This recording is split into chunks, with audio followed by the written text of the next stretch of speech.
ആകെ മൊത്തം പരാജയം. ജോലിയില്ല, കൂലിയില്ല, ഒരു കിണയില്ല, ഭയങ്കര ഡാർക്ക്. വീട്ടിലാണെങ്കിൽ പുല്ലു വര. പണ്ടൊക്കെ പുണ്യാളം കാത്തോളുന്നുള്ളൊരു പ്രതീക്ഷ ഉണ്ട്. ഇതേ അപ്പം അതുമില്ല കേട്ടാ. എടാ മോനെ, നീ ഇങ്ങനെ വെറുതെ ചിന്തിയാവില്ലേ, എല്ലാം ശരിയാവും. എടാ, നമ്മൾ ഈ തീർന്നു എന്ന് വിചാരിക്കുന്നൊരവസ്ഥയുണ്ട്. ഇനി ഒന്നും നടക്കുകയെന്ന് വിചാരിക്കുന്ന അവസ്ഥ. പക്ഷേ ദൈവം അവിടെ തുടങ്ങും.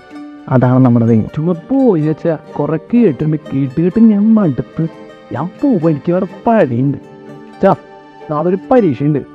പറ്റുകയാണെങ്കിൽ ഒന്ന് പ്രാർത്ഥിച്ചേക്ക്. അതൊക്കെ നീ പാസ്സായടാ. തഴുകി പറക്കല്ലേ, അത് കുറെ കേട്ടും മടുത്ത്.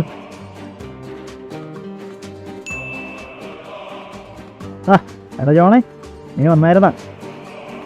ഇത് താമസിച്ചു പോടാ, കുറച്ച് തിരക്കാനുണ്ട്. കയറി വാടാ നീ. പിന്നെ ഉള്ളിൽ ആരോട് ഇഷ്ടം പറഞ്ഞത്?